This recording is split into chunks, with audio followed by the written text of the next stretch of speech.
എല്ലാവർക്കും നമസ്കാരം. ഇന്നും നമ്മൾ ഡെയിലി യൂസ് ചെയ്യുന്ന കുറച്ച് മലയാളം സെൻറ്റൻസസ് എങ്ങനെയാണ് ഇംഗ്ലീഷിൽ പറയുന്നത് എന്നാണ് നോക്കുന്നത്. സോ ഈ വീഡിയോ നിങ്ങൾ അവസാനം വരെ കാണുക. എന്നിട്ട് ഇഷ്ടപ്പെട്ടെങ്കിൽ തീർച്ചയായിട്ടും ലൈക്ക് ചെയ്തതിനെ ഒന്ന് അറിയിക്കുക. നമ്മൾ എന്തെങ്കിലുമൊക്കെ കാര്യം പറയാൻ വരുമ്പോഴത്തേക്ക് അത് തന്നെ അടുത്തുള്ളയാൾ പറയുവാണെങ്കിൽ നമ്മളിങ്ങനെ പറയത്തില്ല, ഞാനിപ്പോൾ പറയാൻ ഉദ്ദേശിച്ചതേ ഉള്ളൂ, നീ അത് തന്നെ പറഞ്ഞു. അതെങ്ങനെയാണ് ഇംഗ്ലീഷിൽ പറയുന്നത്? അതിന് യൂസ് ചെയ്യുന്ന ഫ്രേസാണ് You took the words right out of my mouth. You took the words right out of my mouth. എന്ന് പറഞ്ഞാൽ ഞാൻ ആ പറയാൻ വന്ന കാര്യം തന്നെ പറഞ്ഞു എന്നാണ് meaning. You took the words right out of my mouth. നമ്മൾ നനഞ്ഞ തുണിയൊക്കെ പിഴിയത്തില്ലേ? ഈ പിഴിയുക എന്നെങ്ങനെയാണ് പറയുന്നത്? റിങ് ഔട്ട് എന്നാണ് പറയുന്നത്. Ring out. അപ്പോൾ അവൾ ഷർട്ട് പിഴിഞ്ഞിട്ട് ഉണങ്ങാൻ വെളിയിൽ തൂക്കിയിട്ടു എന്ന് പറയണം. അതെങ്ങനെ പറയും? She wrung out the shirt and hung it out to dry. She wrung out the shirt and hung it out to dry. She wrung out the shirt എന്ന് പറഞ്ഞാൽ എന്താ? അവൾ ഷർട്ട് പിഴിഞ്ഞു എന്നാണ് meaning. And hung it out to dry എന്ന് പറഞ്ഞാൽ വെളിയിൽ ഉണങ്ങാൻ വേണ്ടിയിട്ട് തൂക്കിയിട്ടു എന്നാണ് മീനിങ്. റിങ്ങിൻ്റെ പാസ്റ്റ് ടെൻസ് ആണ് റങ്. അതേപോലെ തന്നെ ഹാങ് എന്ന് പറഞ്ഞാൽ തൂക്കിയിടുക എന്നാണ്. അപ്പം തൂക്കിയിട്ടു എന്ന് പറയാനാണ് ഹങ് എന്ന് പറഞ്ഞത്. ഇനി അടുത്തത്, നീ നിൻ്റെ പഠിത്തത്തിലോട്ട് ശ്രദ്ധ തിരിക്കുക എന്ന് പറയണം. അതെങ്ങനെ പറയും? Turn your attention to study. Turn your attention to study. Turn your attention എന്ന് പറഞ്ഞാൽ നിൻ്റെ ശ്രദ്ധ തിരിക്കുക എന്നാണ്. ടു സ്റ്റഡി എന്ന് പറഞ്ഞാൽ പഠിത്തത്തിലേക്ക്.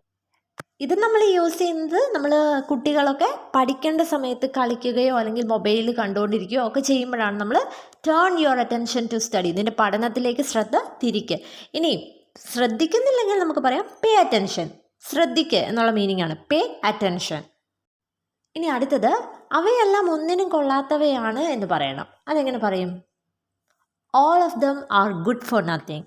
All of them are good for nothing. Good for nothing എന്ന് പറഞ്ഞാൽ ഒന്നിനും കൊള്ളാത്തവ എന്നുള്ള മീനിങ് ആണ്.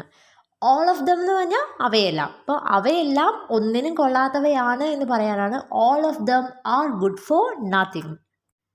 ഇനി അടുത്തത്, അവൾക്ക് അവളുടേതായ വഴികളുണ്ട്. അതെങ്ങനെ പറയും? She has her own ways. She has her own ways. Way എന്ന് പറഞ്ഞാൽ വഴി. സോ ഹെർ ഓൺ വേസ് എന്ന് പറഞ്ഞാൽ അവളുടേതായ വഴികൾ എന്നുള്ള മീനിങ് ആണ്. So she has her own vase എന്ന് പറഞ്ഞാൽ അവൾക്ക് അവളുടേതായ വഴികളുണ്ട് എന്നാണ് മീനിങ്.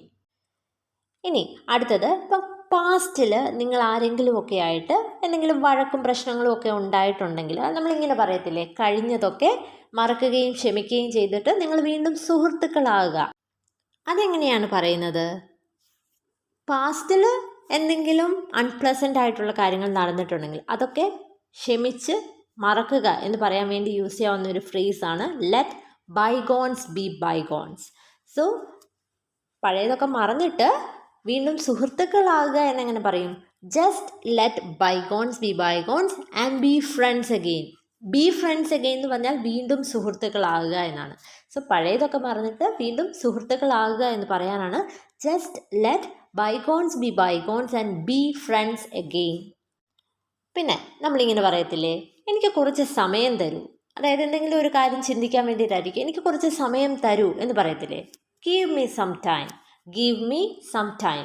സം ടൈം എന്ന് പറഞ്ഞാൽ കുറച്ച് സമയം. അപ്പോൾ എനിക്ക് കുറച്ച് സമയം തരൂ എന്ന് പറയാനാണ് ഗീവ് മീ സം ടൈം.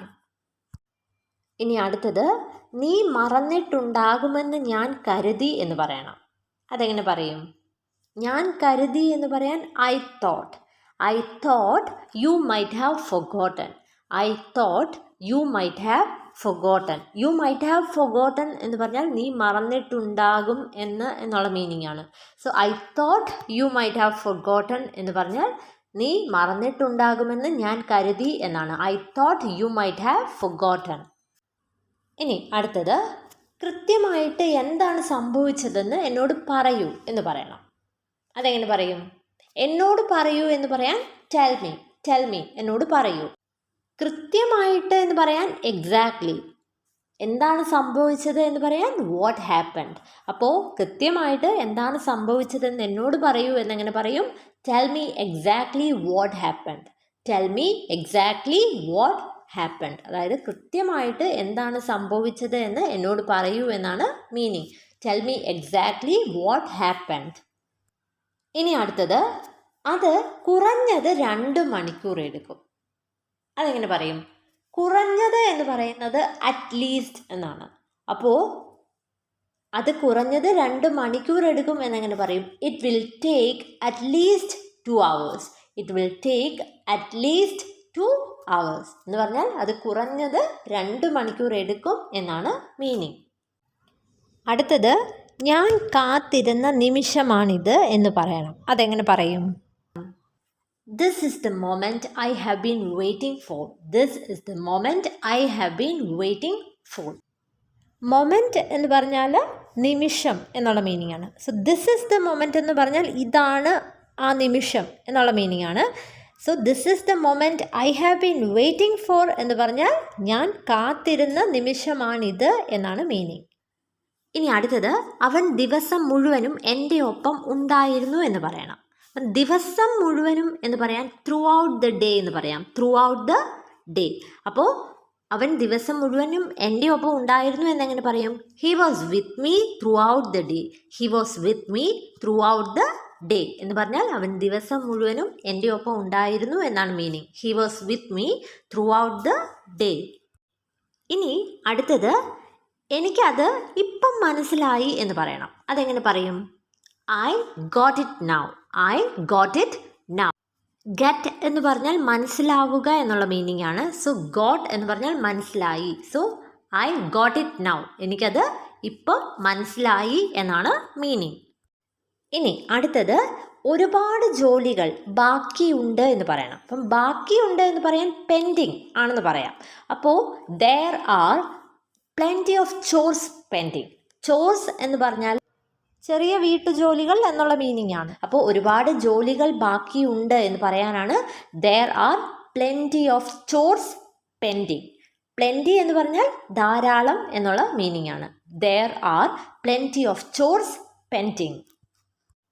ഇനി അടുത്തത്, എനിക്ക് നിൻ്റെ കോൾ എടുക്കാൻ കഴിഞ്ഞില്ല എന്ന് പറയണം. അതെങ്ങനെ പറയും? I couldn't take your call. I couldn't take your call. അതായത് എനിക്ക് നിൻ്റെ കോൾ എടുക്കാൻ കഴിഞ്ഞില്ല എന്നാണ് meaning. I couldn't take your call. ഇനി അടുത്തത്, അവൻ വന്നില്ലേ എന്ന് ചോദിക്കണം. അവൻ വന്നോ എന്ന് ചോദിക്കാൻ ഡിഡ് ഹി കം എന്നാണ് ചോദിക്കുന്നത് അല്ലേ? ഡിഡ് ഹി കം, അവൻ വന്നോ. ഇനി അവൻ വന്നില്ലേ എന്നെങ്ങനെ ചോദിക്കും? Didn't he come. Didn't he come എന്ന് പറഞ്ഞാൽ അവൻ വന്നില്ലേ എന്നാണ് മീനിങ്. ഇനി അടുത്തത്, എൻ്റെ കുടുംബത്തോടൊപ്പം ആയിരിക്കാൻ ഞാൻ ഇഷ്ടപ്പെടുന്നു എന്ന് പറയണം. അതെങ്ങനെ വരും? കുടുംബത്തോടൊപ്പം ആയിരിക്കാൻ എന്ന് പറയാൻ ബീയിങ് വിത്ത് മൈ ഫാമിലി എന്ന് പറയാം. Being with my family. So എൻ്റെ കുടുംബത്തോടൊപ്പം ആയിരിക്കാൻ ഞാൻ ഇഷ്ടപ്പെടുന്നു എന്നെങ്ങനെ പറയും? I love being with my family. I love being with my family എന്ന് പറഞ്ഞാൽ ഞാൻ എൻ്റെ കുടുംബത്തോടൊപ്പം ആയിരിക്കുവാൻ ഇഷ്ടപ്പെടുന്നു എന്നാണ് മീനിങ്. ഇനി അടുത്തത്, പ്രതികൂല സാഹചര്യങ്ങൾക്ക് നിങ്ങൾ ക്ഷമയെ പരീക്ഷിക്കാൻ കഴിയും എന്ന് പറയണം. അപ്പം പ്രതികൂല സാഹചര്യങ്ങൾ എന്ന് പറയാൻ അഡ്വേഴ്സിറ്റി. ക്ഷമ എന്ന് പറയാൻ പേഷ്യൻസ്. അപ്പോൾ adversity can test your patients എന്ന് പറഞ്ഞാൽ പ്രതികൂല സാഹചര്യങ്ങൾക്ക് നിങ്ങളുടെ ക്ഷമയെ പരീക്ഷിക്കാൻ കഴിയും എന്നാണ് meaning. Adversity can test your patients. ഇനി ആരെങ്കിലും എന്തെങ്കിലും ഒരു തെറ്റ് ചെയ്തിട്ട് നമ്മളോട് വന്ന് സോറി പറയുവാണ്. അപ്പം നമ്മൾ പറയത്തില്ലേ, ഇനി അത് അങ്ങനെ സംഭവിക്കുവാൻ ഇടവരുത്തരുത് എന്ന് പറയത്തില്ലേ? അതെങ്ങനെയാണ് പറയുന്നത്? Please don't let it happen again. Please don't let it happen again എന്ന് പറഞ്ഞാൽ വീണ്ടും അത് ആവർത്തിക്കാൻ അനുവദിക്കരുത് എന്നാണ് മീനിങ്. ഇനി അടുത്തത്, എനിക്ക് അങ്ങനെ തോന്നുന്നു എന്ന് പറയണം. അതെങ്ങനെ പറയും? I think so. I think so. I think so എന്ന് പറഞ്ഞാൽ എനിക്ക് അങ്ങനെ തോന്നുന്നു എന്നാണ്. തിങ്ക് എന്ന് പറഞ്ഞാൽ ചിന്തിക്കുക അല്ലെങ്കിൽ തോന്നുക എന്നുള്ള മീനിങ് ആണ്. ഇനി എനിക്ക് അങ്ങനെ തോന്നുന്നില്ല എന്ന് പറയണമെങ്കിലോ? I don't think so. I don't think so എന്ന് പറഞ്ഞാൽ എനിക്ക് അങ്ങനെ തോന്നുന്നില്ല എന്നുള്ള മീനിങ് ആണ്. സോ നമ്മുടെ ഡെയിലി ലൈഫിൽ യൂസ് ചെയ്യാവുന്ന കുറച്ച് ഇംഗ്ലീഷ് സെൻറ്റൻസസ് ആണ് നമ്മൾ ഈ വീഡിയോയിൽ കണ്ടത്. ഇഷ്ടപ്പെട്ടെങ്കിൽ ഒന്ന് ലൈക്ക് ചെയ്യുക. ഇതുപോലുള്ള കൂടുതൽ വീഡിയോസ് ലഭിക്കുന്നതിനായിട്ട് ഈ ചാനൽ ഒന്ന് സബ്സ്ക്രൈബ് ചെയ്യുക. So thank you and stay safe.